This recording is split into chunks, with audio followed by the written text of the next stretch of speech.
সামনে বড় মৌসুম, সার সংকট। গণরায় বাস্তবায়ন না করে ফ্যাসিবাদী স্টাইলে দেশ চালাচ্ছে সরকার। জুলাই সনদের ভিত্তিতে হওয়া গণভোটের রায় বর্তমান সরকার বাস্তবায়ন করছে না বলে অভিযোগ করেছেন বাংলাদেশ জামায়াত ইসলামের সেক্রেটারি জেনারেল অধ্যাপক মিয়া গোলাম পরোয়ার। তিনি বলেন, যারা নতুন রাষ্ট্র কাঠামোর স্বপ্ন নিয়ে ভোট দিয়েছিল তাদের সে স্বপ্ন পূরণ হয়নি। উল্টো সরকার নানা অজুহাতে গণরায় উপেক্ষা করে ফ্যাসিবাদী স্টাইলে দেশ চালাচ্ছে। বৃহস্পতিবার ১৬ এপ্রিল দুপুরে রাজধানীর মগবাজারস্থ আলফালা মিলনায়তনে ১১ দলীয় ঐক্যের বৈঠক শেষে আয়োজিত সংবাদ সম্মেলনে তিনি এসব কথা বলেন।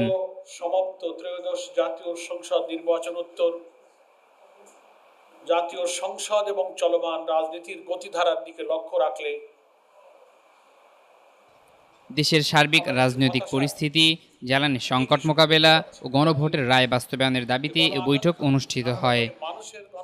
মিয়া গোলাম পরোয়ার বলেন, জুলাই সনদের প্রতিটি ধারা পূর্ণাঙ্গভাবে বাস্তবায়নের বিকল্প নেই। এর আইনি ভিত্তি নিশ্চিত করতে সংবিধান সংস্কার পরিষদের অধিবেশনের আহ্বান করতে হবে এবং জুলাই সনদকে আইনে রূপান্তরের মাধ্যমে সংবিধানের অংশ হিসেবে অন্তর্ভুক্ত করতে হবে। এছাড়া বর্তমান পরিস্থিতিতে এর বাইরে অন্য কোনো কার্যকর সমাধান নেই। তিনি বলেন, একটি নতুন রাষ্ট্র কাঠামোর মাধ্যমে দেশকে দলীয়করণ, দুর্নীতি ও সন্ত্রাসমুক্ত করার যে স্বপ্ন দেশবাসী দেখেছিল তা এখন হতাশায় পরিণত হয়েছে।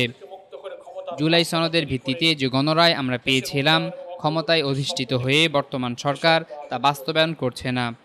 উল্টো ১৩৩টি অধ্যাদেশের মাধ্যমে জাতীয় গুরুত্বপূর্ণ ইস্যুগুলোকে উপেক্ষা করা হচ্ছে। জাতীয় সনদে যে জাতীয় ঐক্যের পরিবেশ তৈরি হয়েছিল তার ভিত্তিতে গণভোটের যে জাতীয় এবং গণরায় আমরা দেখতে পাচ্ছি, বেদনার সাথে সেই গণরায় কিন্তু এখন ক্ষমতায় অধিষ্ঠিত বর্তমান সরকার বাস্তবায়ন করছে না, বরং তার থেকে দেশের চলমান সংকট তুলে ধরে তিনি বলেন, জ্বালানি মন্ত্রী পার্লামেন্টে দাঁড়িয়ে বলেছেন দেশে জ্বালানি সংকট নেই, অথচ পেট্রোল পাম্পগুলোতে গাড়ির দীর্ঘ লাইন।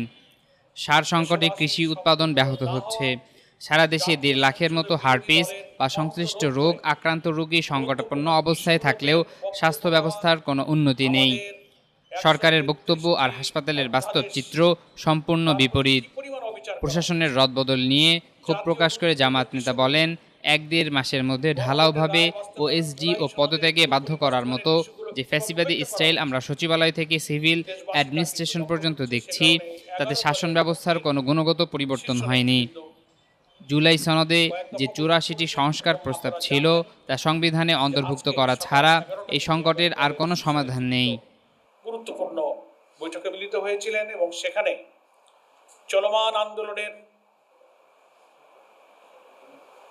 ভবিষ্যৎ কর্মসূচি ঘোষণার জন্য আজকের এই সংবাদ সম্মেলনের আহ্বান করা হয়েছে।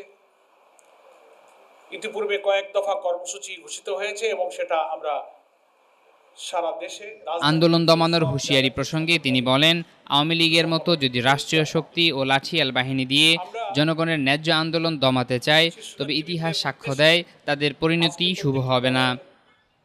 ২৪শে জুলাইয়ের অভ্যুত্থান থেকে শিক্ষা নেওয়া উচিত যে পুলিশ বা যাদের দিয়ে গণ আন্দোলন থামানো যায় না। স্থানীয় সরকারি প্রশাসন নিয়োগের সমালোচনা করে গোলাম পরোয়ার বলেন, সংবিধানে স্পষ্ট বলা আছে প্রতিটি স্তরে নির্বাচিত প্রতিনিধি থাকবে, কিন্তু সরকার সব জায়গায় দলীয় প্রশাসক বসিয়ে দলীয়করণের নির্লজ্জ মহড়া দিচ্ছে। এমনকি বিএনপি ছাড়া আর কোনো দলের লোক তারা খুঁজে পাচ্ছে না। বাংলাদেশ খেলাফত মজলিসের আমির মামুনুল হকের সভাপতিত্বে অনুষ্ঠিত এই বৈঠকে আরও উপস্থিত ছিলেন জামায়াতে ইসলামের আমির ডক্টর শফিকুর রহমান, সহকারী secretary general doctor Hamidur Rahman Azad, এনসিপির আহ্বায়ক Nahid Islam, LDP chairman doctor colonel অলি আহমদ, জাগপার সহসভাপতি ইঞ্জিনিয়ার রাশেদ প্রধান এবং লেবার পার্টির চেয়ারম্যান মুস্তাফিজুর রহমান ইরানসহ শীর্ষ নেতারা। শহরে গাড়ি চলাচল কমে আসছে, গুরুত্বপূর্ণ ব্যক্তিরা তেল পাচ্ছেন না। ইভেন পার্লামেন্টে জাতীয় সংসদ সদস্যরা দাঁড়িয়ে ক্ষোভ প্রকাশ করছেন যে ঘন্টার পর ঘন্টা আমিও নিজে তেল নিতে পারি নাই, অথচ সেই পার্লামেন্টে মন্ত্রীরা বলেন জ্বালানি সংকট নেই। সার সংকট এই জ্বালানি থেকে তৈরি হচ্ছে। কৃষি আধুনিক যন্ত্রপাতি এখন ফসল কাটা। মারুফ বিল্লাহ, আজাদির খবর। জায়গায়